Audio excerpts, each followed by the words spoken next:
3 rings for the elven kings under the sky, 7 for the dwarf lords in the halls of stone, 9 for mortal men doomed to die, 1 for the dark lord on his dark throne, in the land of Mordor where the shadows lie.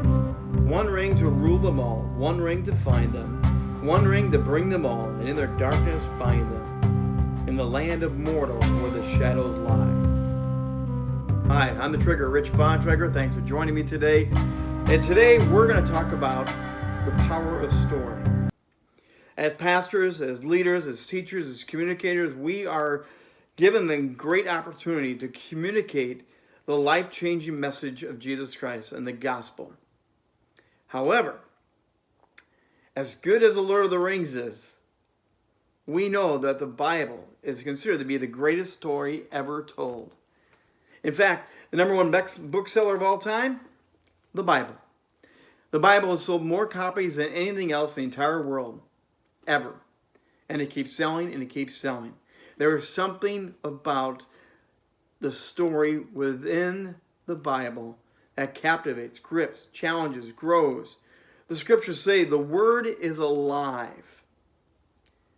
But I talk with a lot of pastors and I talk with a lot of teachers, and honestly, they struggle with bringing the message alive.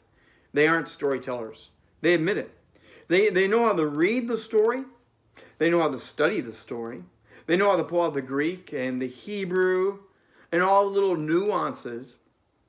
But when it comes to captivating an audience and having them envision and see Jesus, the nets being torn, the lepers being healed, David and Goliath, they're not able to communicate and captivate the story because they have never been taught how to be a storyteller.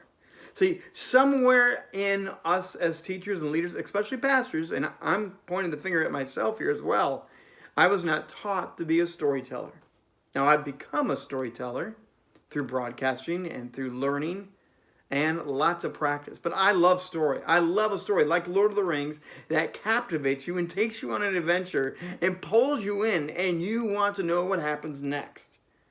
So the next couple of video sessions, we're going to talk about how to better improve our storytelling ability. I think it's hurting us as leaders and teachers, and it's hurting our churches. Studies show that most people do not even know who the 12 disciples are. They don't know the difference between Noah and the Apostle Paul. And we've taken stories such as David and Goliath, one of the all-time great stories, right? For some reason, we as pastors and teachers have turned that into, well, that's a great kid's story. Why don't you use that in your Sunday school class? We would love to have you teach the children about David and Goliath. And we, the adult ministers, of course, the grown-ups, we don't use it.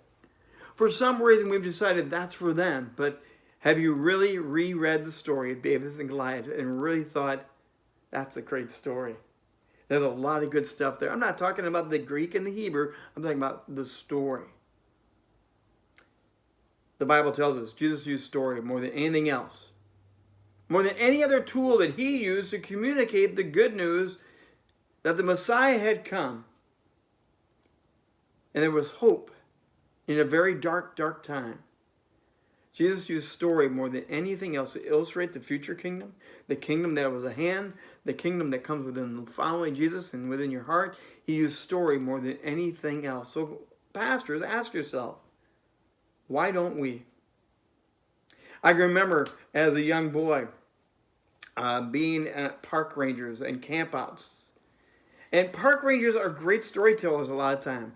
I remember hearing ghost stories of ghost towns and the old miners and the old gold rush. And they would captivate and tell you about what happened in the mountains and the people who got sick and the wars that were fought. It was exciting. It was thrilling. Pastors, I just want you to do one thing this week. One thing before we go deeper into helping you be better storytellers. I want you to read the story of the Bible as a story. There's a time and a place to go deep and deep and deep. The Greek and the Hebrew will always be there. But sometimes I think we just need to go back and fall in love with the story before we present the story. I think we need to turn and reread the loaves and fishes. I think we need to reread about David and Bathsheba, about Paul being let go from prison and the gates opened up miraculously. Reread the story and just fall in love with the story. I'm going to give you permission this week, pastors and teachers, to turn on your video cameras in your head, to close your eyes as you read it at times, and just envision the story. Nothing more, nothing less. If we can fall in love with books like The Lord of the Rings and have that be such a great epic adventure, don't we owe it to ourselves to recapture the amazing adventure of the story of the Bible so we can present the greatest story once again as the greatest story? That's it for this time. Come back and we'll continue with the rest of the story. Until next time, God bless. Have a good week.